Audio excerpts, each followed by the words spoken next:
desert wind howled over the empty plains as dusk crept in. A burlap sack lay half buried in the dirt, tied with a coarse rope. From inside came the faintest whimper. Weak, desperate, barely human. The sun dipped lower, painting the sky in fire and sorrow. Nearby, coyotes circled, their cries echoing through the canyons. No one came down that lonely road anymore. The town of Dust Hollow had turned its back on mercy long ago. Inside the sack, a young girl struggled to breathe, her tears soaking through the rough fabric. Hope, it seemed, had died with the day a miles away, at a weathered ranch near the river. 12-year-old Mary Collins brushed her horse, Daisy, while her father, Eli Collins, patched the fence. They'd heard about a troublemaker thrown out of town earlier that morning, a girl accused of stealing bread from the general store. Eli had shaken his head. "Hard times make cruel men," he muttered. Mary couldn't forget it. That night, as the coyotes howled, she told her father she wanted to ride out early to check the creek for strays. He agreed, unaware that her curiosity was about to save a life. At dawn, the sky opened in gold and rose. Mary rode down the river trail, humming softly, her hair braided beneath her hat. The prairie stretched endlessly, the only sound the gentle splash of Daisy's hooves in the shallow stream. Then she heard it, and a faint cry carried by the wind. Mary froze. She dismounted and listened again. Help! It was weak, almost lost to the breeze. She followed the sound toward a clump of dry brush and gasped. There lay a sack torn at one edge. Inside, she saw a dirt-streaked hand twitch. Mary's heart pounded. "Papa!" she shouted, though he was miles away. Dropping to her knees, she untied the rope with trembling fingers. The smell of dust and blood filled the air. When she pulled the sack open, a frail girl about her age tumbled out, barely breathing, her lips blue. Her dress was torn, and her wrists bruised where the rope had dug in. Hey, you're okay now," Mary whispered. She poured water from her canteen over the girl's cracked lips. The girl stirred, eyes fluttering open, fear and confusion clouding her gaze. "Don't hurt me," she rasped. Mary shook her head fiercely. "No one's gonna hurt you. You're safe now." She looked around, heart racing. There were wagon tracks leading back toward town, deep, fresh. Someone had dumped this girl here last night. Whoever it was, they hadn't wanted her found. Mary lifted the girl as gently as she could and placed her on Daisy's saddle. The girl winced but didn't resist. "My name's Mary," she said softly. "We're going home." With determination beyond her years, Mary led the horse back through the canyon, never once looking back toward Dust Hollow. When Eli saw them riding in, his heart skipped. "Mary, what in God's name?" He ran to them as Mary helped the girl down. "Found her near the river, tied in a sack," Mary said breathlessly.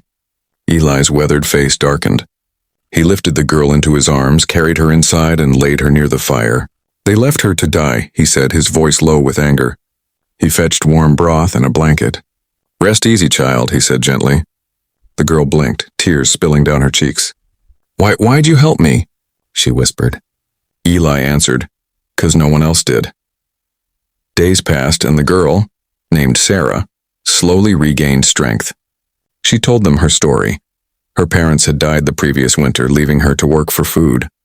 When she took a loaf of bread to feed herself, the shopkeeper cried thief.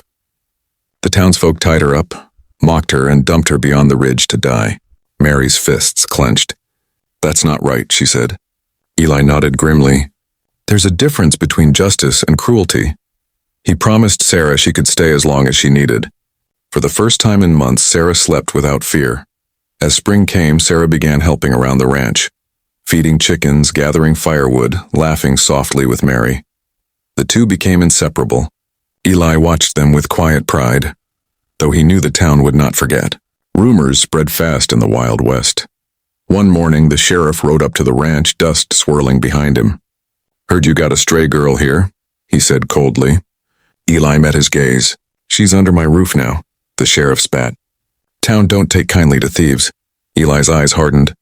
"And I don't take kindly to men who throw children in sacks." The sheriff narrowed his eyes. "You best watch yourself, Collins." Eli didn't move. His hand rested casually on his holster, but his tone stayed calm. "You best ride back before your coffee gets cold." The sheriff hesitated, then turned his horse and galloped off. Mary peeked from behind the door, worry in her eyes. "Papa, will they come back?"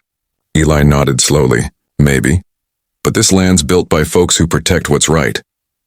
Sarah, standing by the window, whispered, I don't want to bring trouble. Eli smiled. Softly, you already brought something better. Kindness.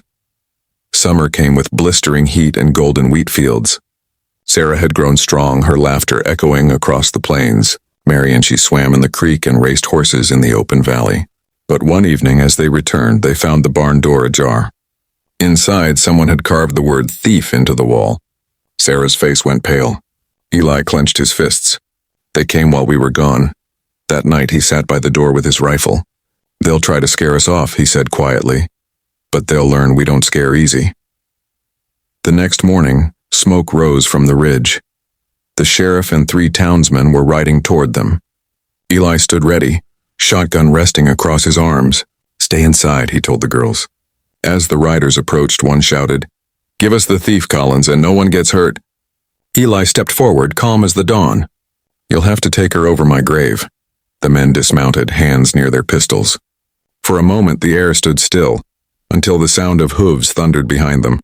It was old Reverend Carter riding in fast. Enough, he cried. Enough of this madness. The Reverend dismounted, glaring at the mob. You call yourselves Christian men? Leaving a child to die?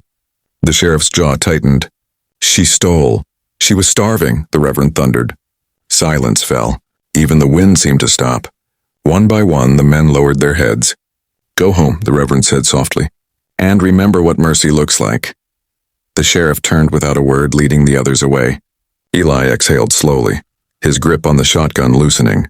Sarah stepped forward, tears streaming down her face. Why'd you risk everything for me? She whispered. Eli smiled. Because I once had a daughter your age. That night, under the glowing stars, Sarah and Mary sat on the porch. You're not alone anymore, Mary said, holding her hand. Sarah smiled faintly. I never had a sister before. The 2 girls watched fireflies dance across the prairie, their laughter soft and pure. Eli leaned against the doorway, pipe glowing. Maybe this land ain't all bad, he murmured. Long as there's folks who choose kindness over fear. The night breeze carried his words across the fields, a prayer for a world still learning mercy.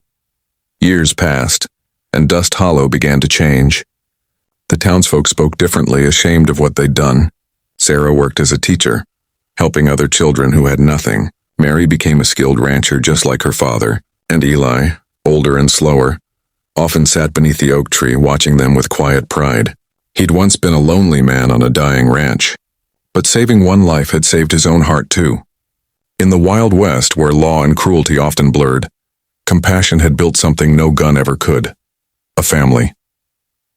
One evening, Sarah rode out to the same river where she'd been found. The air was soft with summer rain, and the water glimmered in the twilight. She knelt by the bank and whispered, Thank you.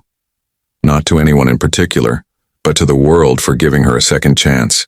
She smiled, stood and rode back toward the ranch where the porch light glowed warm against the fading night. In a land of dust and hardship, love had taken root, a living proof that even in the roughest soil, kindness always finds a way to bloom.